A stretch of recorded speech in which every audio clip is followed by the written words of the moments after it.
Back to another episode of Where the Whites Walk. This is a 20-minute dissection of all things Leeds United in the last 7 days. We've got Lee back with us, and on this week's episode, we are talking about, is it time for Schmidt to start? We're also reviewing Bristol City game and talking about Peru.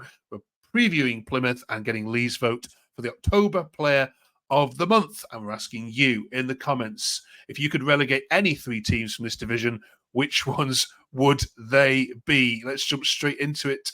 Lee, have you woken up from the Bristol City game yet? Yeah, just about. It wasn't the best display, was it, from both teams, to be fair? It was a pretty boring game. But, as we just saying, just before we came on, Leeds didn't get beat. We looked solid defensively. So you take it away from home, don't you? I did watch the first half and then switched over for Coventry Luton because that had far more goals going in as it had. All right, then. So big question this week is about Schmidt. Where that comes from is your social media takes. So Richard says, totally unbalanced with Byram at left back. Where's Schmidt? Kashi says, Schmidt didn't get a single minute, but Bamford did. And Andy says, Byram can't start another game. So, Lee, are they right? I think they've got a point, some of them. I think the last one about Byram not starting another game, I think is a little bit harsh because, he's not terrible. He's a versatile player. Obviously got the trust of Daniel Farke going way back to his Norwich days as well. But I'm not a huge fan of Byram on the left. And as much as we've not seen a great deal of Isaac Schmidt yet, I would like to see that personally. I'm definitely one who subscribes to this view and would like him to come in just to see what he's like. He's obviously got some versatility. He's probably going to be quicker and able to get up and down the pitch a bit more than Byram, who is a good, solid defensive player, but doesn't offer like an overlap as we would crying out for at times in the second half on Saturday. How much have we seen of Schmidt? What do we know about him? Very, very little in the league. He's come on for a couple of sub appearances, maybe wrong about to say that, maybe even just one. And obviously signed quite late in the window as well. So maybe it's just part of an integration period that Farke's putting him through, like I say, with the trusted lieutenant in Byram in the wings. But he offers a lot of versatility, good at going forward. He scored a few goals for his previous club as well. So, at the end of the day, he's not going to be junior Firpo level, but, he should be able to cover both fullback positions, and Jayden Bogle's now suspended. So, potentially, going to be in the same position because Byram's going to be probably playing right back against Plymouth, and then Firpo obviously restored to the starting lineup. So, it's tough, isn't it? But, I'd like to see a little bit of difference there. Okay. All right. We'll talk about Plymouth, the next game, in a second. Let's just finish off on some of the commentaries around that Bristol City game. The other commentary was around Peru, who seems to be amazing when he starts from the bench. But when he starts in the starting lineup, is not the same player. How do you explain that? So with my opinion on Joel Peru is that he's a great finisher. He's probably one of the better finishers in the league, and he's easily the best finisher at the club. And for several seasons now, Leeds have struggled with finishing.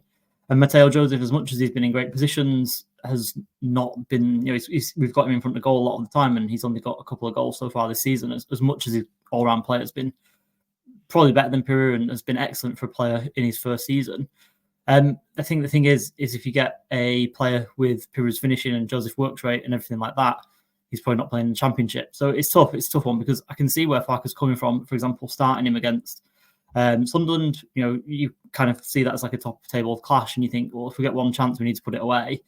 But then Joseph has his qualities as well, which we saw in the last stages of the game against Sheffield United, and against Watford as well in midweek, where he's kind of pushing us up the pitch and occupying centre backs and all that sort of stuff. So yeah, it's a difficult one. I guess fans just want the opposite of whatever's happening if it isn't working, which is the classic football fan thing.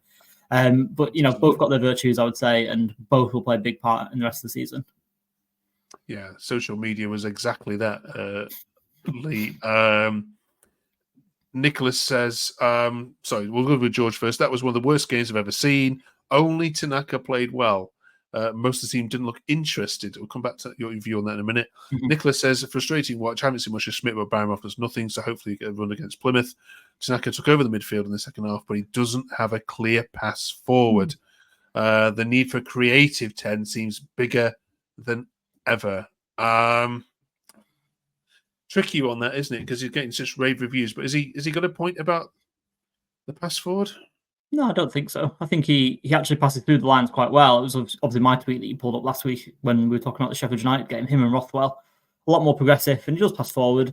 I think fans have kind of got a point sometimes that maybe we allow teams to set up in front of them. Bristol City did a great job of this, to give them big credit. They had good defensive shape and they were aggressive and came on to us and did push us back at times, and Farke wants to keep possession as well, so it's probably under instruction to keep the ball and recycle it, go the other route if we aren't successful the first time around.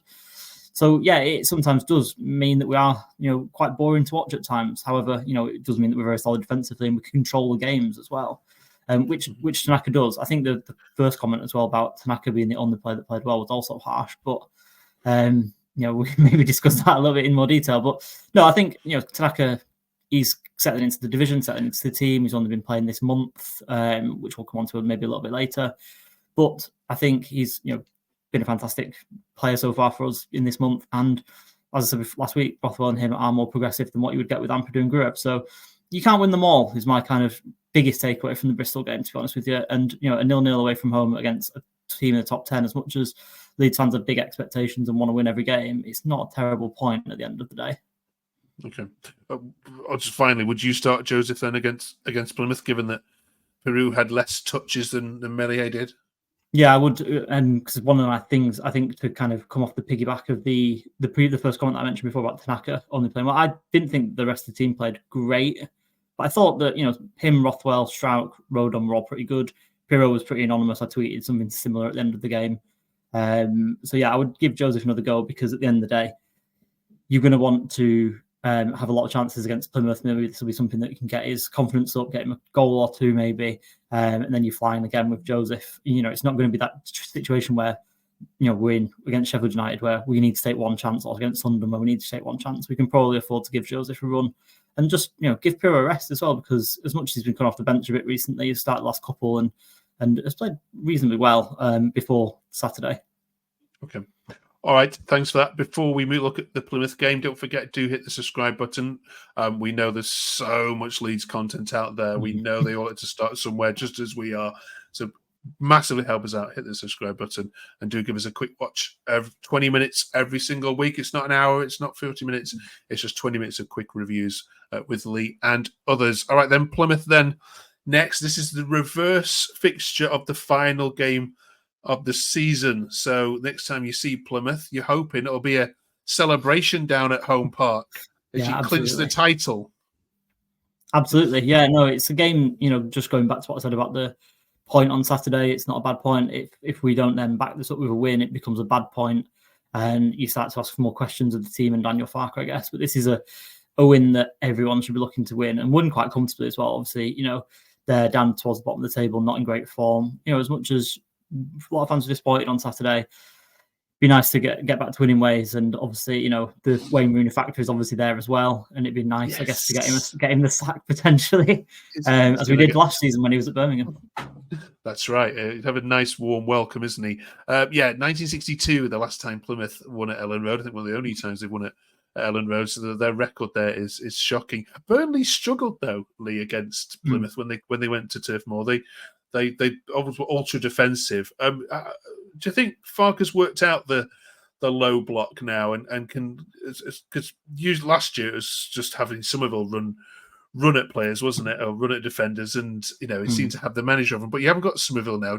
Have you got the players, do you think, to break down a team like Plymouth that are obviously going to come up and set up to defend? Yeah. Do you know what? We played Plymouth 4 times last year because we played them in the FA Cup and drew the first game against them in the FA Cup. So had 4 games. And they're not a bad football inside, or they weren't last year anyway. I've not obviously watched a great deal of them this year, but at the end of the day, they're quite a decent football inside, but they lack the cutting edge, which is like you say, going to allow us to come onto them.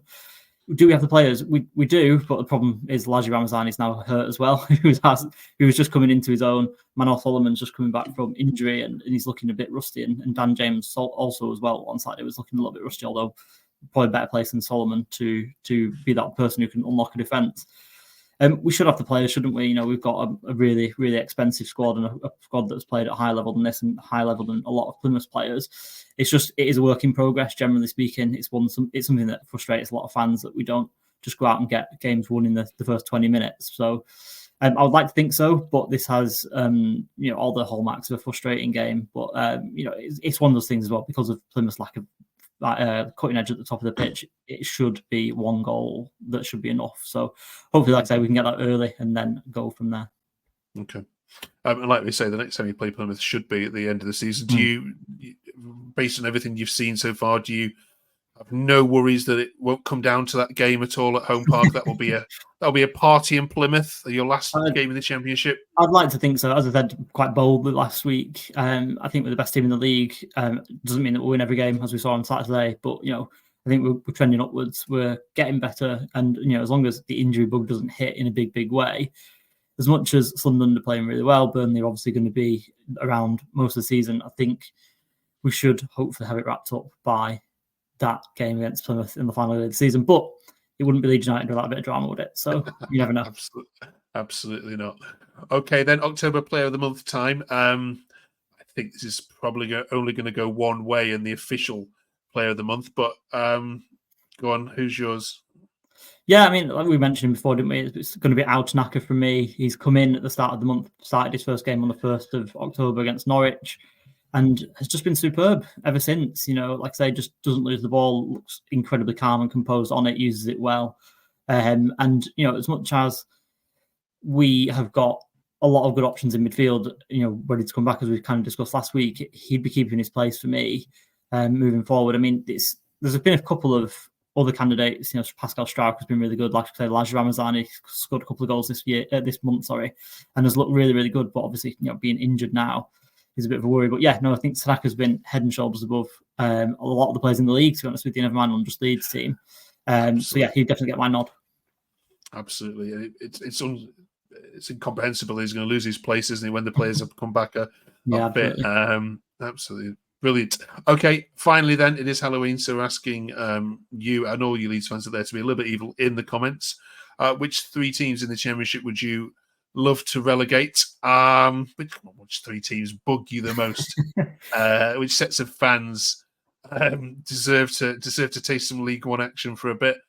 Lee, you can probably imagine lots of teams are going to be putting Leeds in their answers when we ask them, so chance for a little bit of revenge here. Who would you go with? It's a tough one, isn't it? Because I would think the traffic would be coming so one way, and I don't know, Leeds fans kind of think that a lot of other teams in this division are kind of below them in terms of like big rivalries. I know that obviously Middlesbrough like to force a big rivalry. I know Leicester and Ipswich tried to force a big rivalry last year, and it's just kind of like, we can't be bothered. Anyway, so in that, no one really springs to mind, but there's nothing like a bit of Yorkshire rivalry, is there? So let's just get rid of all the Yorkshire teams, get rid of the 2 Sheffield teams, and probably Middlesbrough as well, because they like to think they're in Yorkshire as well, even though I don't know, I'd kind of dispute that one myself, to be honest with you. But yeah, let's send them down as well. All right, brilliant. All right, can you beat that? Any other better suggestions? Thank you very much, Lee. Enjoy the game against Plymouth, and we'll see you and hopefully you guys next week for another 20-minute review of that particular game as we look ahead to another international break coming up. It's the final one though. It's the final one till March, so we can get a good run of games. Thanks, Lee. Thank you very much for watching, and just drop us a subscribe if you haven't done so already. We'll see you next week.